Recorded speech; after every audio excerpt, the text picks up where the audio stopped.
This is the complete settings guide for you in FC 25. I'm RedLac, a pro player, and I'm going through every gameplay, visual and hidden setting you should change to guarantee you more wins in FUT Champs. Head over to settings and we're going to start off by looking at camera settings. This one is simple. We're going to use co-op default. We're not changing the height and we're not changing the zoom. It's perfect as it is and you can see the whole pitch. Telebroadcast is the only other useful alternative if you want a more zoomed in approach, but yeah, I recommend co-op and definitely don't use the basic EA camera. Now scroll down and you can ignore everything except the power shot zoom. Make sure this is on because when someone charges up a power shot, you can visually see it, meaning you can close down the attacker and tackle them with ease. And that's everything on camera settings. So let's head over to the visual settings and start by changing the HUD to player name and indicator, player name. This is so you can see the name of the player on the ball and also see how much power you've registered on each pass or shot. Now, make sure the player indicator size is on default. I've seen someone using the large version and wow, my eyes were in shock. It's all about preference at the end of the day, but I definitely recommend default. From here, go down and make sure teammate contain is on. This is so important to see which teammates come in to help you when second man pressing,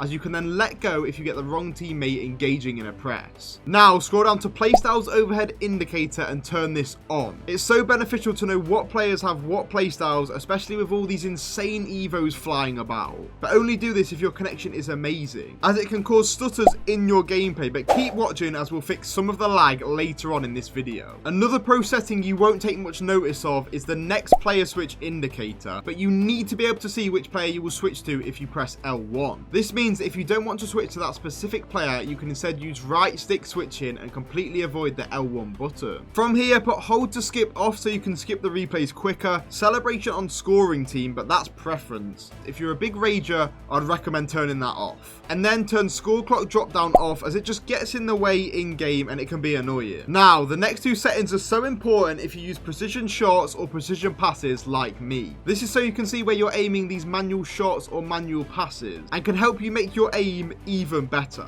Keep the radar on 2D with default colors so you are always the same color on the minimap as the kit you're wearing in game. And then scroll further down and turn scrolling lineups off. The same as before, they can get in the way and just be annoying, to be honest. Put connection monitoring to ping only so you can see if you spike up to 200 ping. Then you can quickly cue a pause to weather the storm and let your internet connection settle down. Put input overlay on so you can see your controller in the top right corner of the screen and see if you made any mistakes in that rid goal you conceded in the latest FUT Champs. And then put hypermotion overlays off. You've got to throw in, they're just in the way, being annoying when you're trying to focus. And that's it for the visual settings, but wait, we're heading into the gameplay settings now. Start by changing your preset from custom to competitive. This is because you're forced to use competitive in FUT Champs and Rivals anyway, so why not have the same settings for each mode? Rivals, Champs, Squad Battles and even Friendlies. This brings us to the most important setting this year. For the first time ever, pro players are forced to use precision shooting. And the crazy thing is, you should use it too. It's insane. It takes some getting used to, but the instincts will come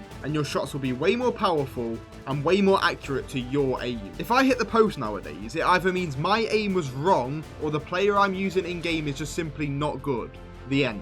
But to combat those finishing issues with bad player items in FC 25, we turn on timed finishing. This makes it possible to green time every single shot type, whether it's headers, volleys or one-on-one chances. It gives us that added power and accuracy, and if you need a way to see when to time the shot, head into the in-game trainer and turn on the visual learner. Furthermore, we've got through pass, lobbed pass and cross assistance on semi. This is so we lock onto the correct players based on the power strength when powering up our pass or cross. It's better like this rather than EA just deciding which player will receive the ball. Pass receiver is on late in case we play a pass and then change our mind but don't have enough time to press L2 and R2 to cancel it. Instead, we just aim at a different player and rescue what would have been a loss of possession. Clearance assistance is on directional. This is important so we can press circle or press B to boot the ball high up into the air. With this setting, you can aim with the left stick exactly where you want the ball to go. This is perfect when the time is up in the half and you're just awaiting the referee's whistle. So you can just kick the ball out of danger and cue the referee's whistle without giving away a silly corner. And the next setting is so important. Advanced or tactical defending. For me, I've gone for tactical. Keep it simple and press circle for a shoulder barge,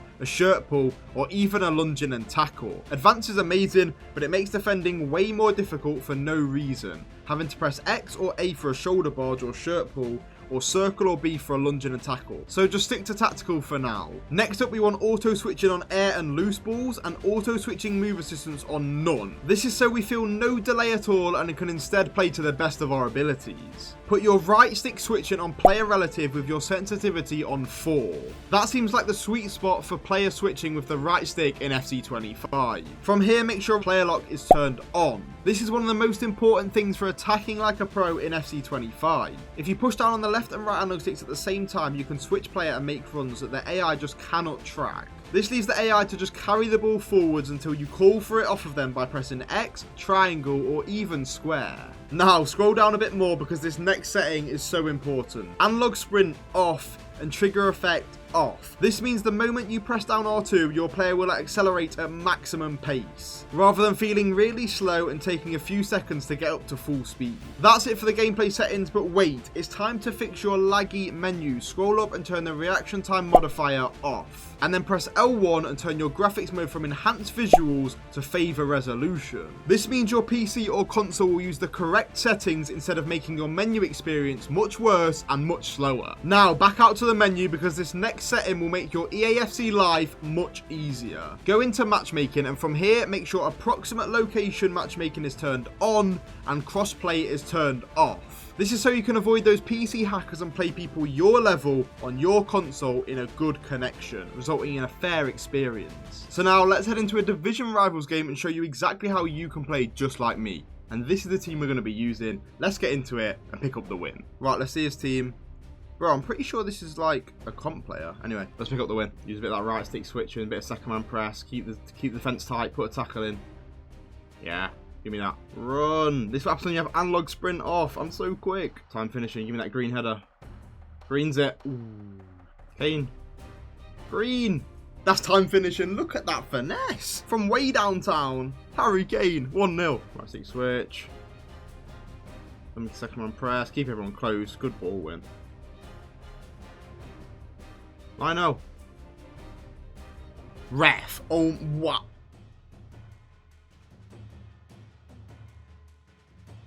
Henry, the low driven, the tap shot, the precision shooting. Goalkeeper's never saving that. Kick it out. There we go. Using the clearance as well, just kicking it out, cueing the referee's whistle. If you put the ball out of play when the time's up, the ref will blow the whistle 99% of the time. That's what we do. One more. One more. Henry, one touch out of feet. The keeper's moved. It's a goal. We're back. We're cooking in the Elite Division. I think you've seen enough, guys, as we pick up a huge win in the Elite Division. If you want them 4-4-2 tactics that I was using, they'll be in the description down below. And that's a wrap. That is every single setting you need to change in FC 25. If you enjoyed this video, don't forget to drop a like, comment what you want to see next, and subscribe for more. Peace. Do you want to play out from the back in FIFA, but your keeper is more like De Gea than Edison? Who should be higher rated in EAFC? Liao or Dembele? Finesse him. Get out the game, man. 3-0 whitewash. Throw that pan. You're done.